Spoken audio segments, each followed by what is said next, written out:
Primeiro collab da Audio Prime. Não podia ser melhor, começando com essa série Arquitetura e Som Ambiente. Eu trouxe aqui o meu amigo Richard.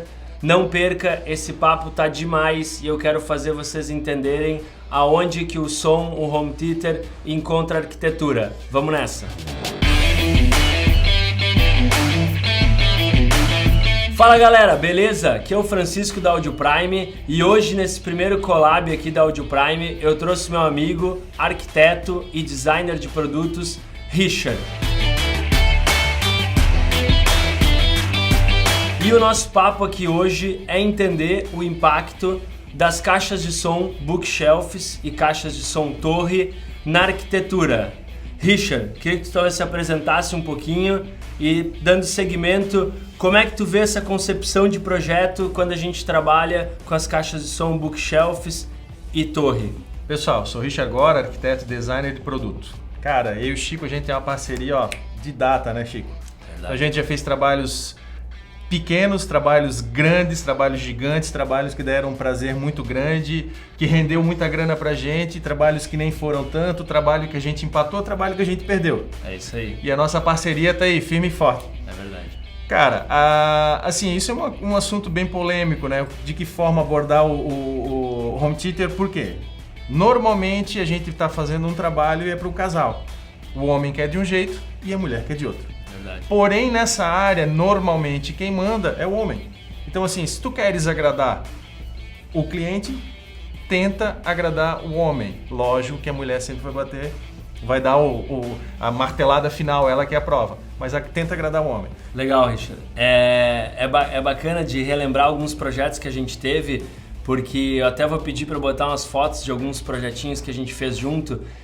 E tem um muito emblemático que a gente fez com uma tela de 150 polegadas, duas caixas de som torre, era praticamente o artista da sala, se é que dá pra dizer assim, era realmente o som, era a preocupação sonora. E aí o som como protagonista talvez ficou mais fácil da gente ter montado aquela sala. Eu não me recordo, Richard, como é que foi talvez o briefing lá no início com o teu cliente, como é que foi a ideia da concepção para talvez o marido ter aprovado o orçamento com a esposa, como que foi isso? Cara, isso foi um trabalho que a gente fez, um trabalho bem bacana, cara, e foi um planejamento, tu deve recordar disso, o projeto nasceu lá do primeiro rabisco, da primeira ideia do cliente. Então, assim, a gente tentou fazer uma sala que tivesse, primordialmente, a gente fez um tratamento do som. Porque não adianta a gente botar muito equipamento, se não tiver a sala com tratamento de som, aquilo começa a reverberar, enfim, tu não consegue ter a potencialidade máxima de todo o equipamento. Então foi essa uma preocupação, a gente tratou o som daquele ambiente e a gente isolou para o som não ir para cá, para os outros ambientes, enfim. E foi um trabalho muito bacana, a gente trabalhou com equipamento totalmente aparente, então eram caixas similares a essas daqui, caixinhas brancas, né, Chico? É verdade. E todo o equipamento, enfim, a gente tinha alguma parte de sonorização embutida no teto, tinha tratamento acústico no teto, na parede, nos painéis de fundo, então foi um trabalho muito bacana que rendeu muitos frutos. Sim, foi bem legal. Nesse caso em específico, era um home theater, um 7.1. Nós fizemos a parte frontal com uma caixa central, as duas torres, o telão de 150 polegadas, um projetor Full HD e 4 surrounds em cima do sofá. Realmente teve uma preocupação acústica muito forte, porque o rendimento ali, o resultado final era super importante. E aí existem aqueles dois conceitos da acústica, né? Que um é a absorção e o outro é o isolamento. E lá a gente trabalhou das duas formas. Uma para absorver o som dentro da sala, ele não reverberar, e o outro foi a preocupação daquele som não expandir para os outros ambientes. Ô Richard, agora me conta assim, quando um cliente chegou lá para ti, a primeira vez, e aí você quer fazer um projeto com bookshelf ou com torre, é você que dá a ideia, o cliente que vem com a ideia, tem que ser um pouco dos dois? E qual que é a preocupação daí com a estética do ambiente, se é um apartamento ou uma casa um pouco mais integrado? Dá pra gente descrever isso? Como é que funciona essa logística? Cara, isso é uma briga até interna no nosso escritório, né? Porque eu tenho a minha sócia 24 horas, e até as opiniões divergem dentro do escritório. Na verdade, assim, o briefing do cliente normalmente é pela qualidade, a gente já consegue na primeira entrevista entender o resultado que ele quer. Com esse resultado, a gente já consegue ter uma linha de equipamento que a gente pode utilizar nesse home. A questão dos equipamentos aparentes, normalmente como eu falei antes, quem mais gosta disso, dos equipamentos aparentes, da caixa de som, tirar a telinha de frente da caixa de som para aparecer o alto-falante, é o homem. A mulher normalmente gosta de esconder todos os equipamentos, que é o quanto menos aparecer, mais interessante. Então assim, tem alguns pontos que eu vejo que definem. Custo eu acho que é um ponto primordial que vai definir o equipamento, e eu sempre gosto de frisar com os clientes é o seguinte, Chico, quando tu vais colocar um equipamento de som, não adianta botar uma TV de 80 polegadas ou um telão de 150 polegadas e amarelar no som. O ideal é tu colocar uma linear, então assim, se tu tiver um equipamento bacana, tu tem que ter as caixas de som bacana, receiver bacana e tudo numa linha, sem um que se destaque ou abaixe o nível do resultado final. Então o custo é um ponto primordial. A estética vai bem dependendo de onde vai ser instalado esse home. Muitos projetos que a gente tem feito hoje, o home é instalado no living da casa. Então não é um ambiente separado do todo. Então esse equipamento tem que fazer parte do todo. Ele tem que ter um link com a cozinha, que geralmente está aberta, com a sala de jantar. Então isso é uma parte que a gente leva bastante em consideração no projeto. Quando são salas, uma sala de cinema, uma sala isolada, cara, aí a gente pode detonar. Aí normalmente, quando o cliente já tem um espaço para isso, ele já pensa em investir mais. Então tu já pode pensar no equipamento e ele vai querer mostrar, porque ele vai querer levar o amigo dele lá, ele vai querer mostrar para o amigo, ele vai querer ele mesmo controlar. Então isso é muito bacana. Realmente eu percebo também que essa parte do custo ela acaba sendo relevante. Na maioria dos projetos a gente sempre também está pensando na integração, se é numa área comum da casa, numa área de passagem da casa, mesmo em projetos com torres a gente tenta usar receivers ou sistemas multi-room que conseguem jogar o áudio pela casa, mas eu justamente quis vir aqui conversar contigo hoje porque eu percebo que esse impacto de se usar uma caixa de som torre ou bookshelf tem muito a ver e talvez até facilitado essa concepção do projeto quando eu tenho a ajuda de um arquiteto.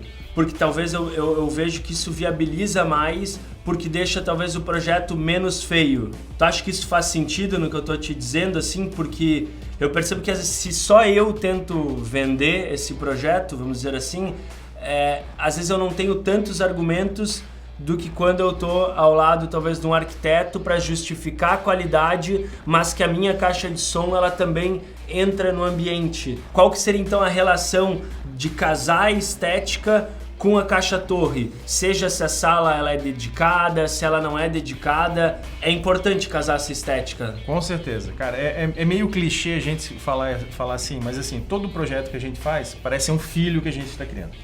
Então, quando a gente começa a lançar os primeiros traços, primeiras linhas, seja à mão, seja num software, enfim, a gente tem que estar bem identificado, a gente tem que mergulhar de cabeça nesse projeto. Então, essa troca de informação com relação ao equipamento, que é o que a gente faz normalmente, eu não te ligo, ô Chico, eu estou pensando lá no cliente e tal, ele pensa em fazer isso, né? A gente tem um budget para gasto lá.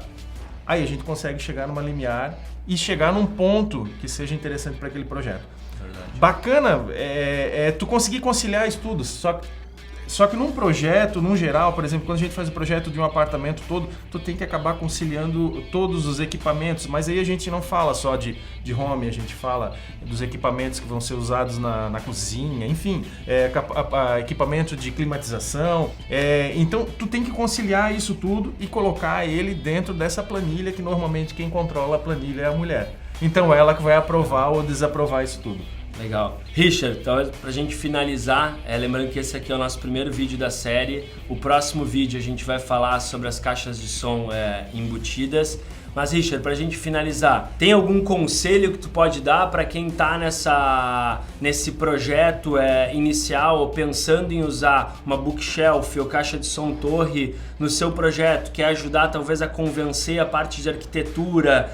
Tem alguma dica para dar para quem tá nessa briga, talvez, de concepção de projeto e não quer simplesmente abrir mão de qualidade, joga tudo pro forro? Como é que dá para não perder essa ideia do projeto? Cara, a primeira coisa é chamar um profissional que entenda do negócio. Não adianta, eu mesmo não sou tão especialista em equipamento, então quando eu preciso tirar alguma dúvida para um cliente, se eu não sei, eu digo, cara, eu não sei, mas eu vou chamar quem saiba. Então, o mais importante é tu teres em mente o resultado que tu queres, conhecendo os equipamentos, conhecendo custos, conhecendo manutenção de como pode ser feito e conhecendo partes técnicas dos equipamentos também, né, Chico? A gente já teve alguns projetos que a gente começou a desenvolver o projeto e de repente o cliente comprou um receiver, sei lá, das Arábias lá, que precisava de muita ventilação e o equipamento era grande e tal. Lembra daquele cliente? Buscou no Paraguai?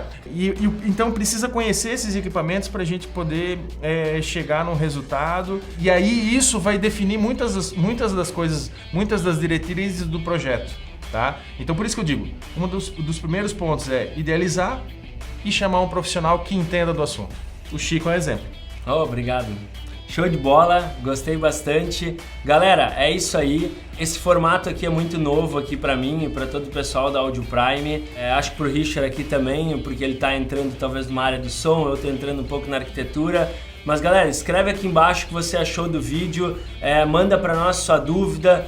Eu sempre respondo todos os comentários. E se você gostou, se esse tipo de vídeo faz sentido para você, dá um joinha, dá uma curtida. Eu também vou deixar aqui as redes sociais do Richard, tanto da parte de design de produto dele, quanto do escritório de arquitetura dele, né, Richard? Para você também seguir. Vai ter lá alguns dos projetos que eu participei também. Tirando isso, tem muita coisa boa para se inspirar. E é isso, cara. Só te agradecer. Obrigado por estar aqui.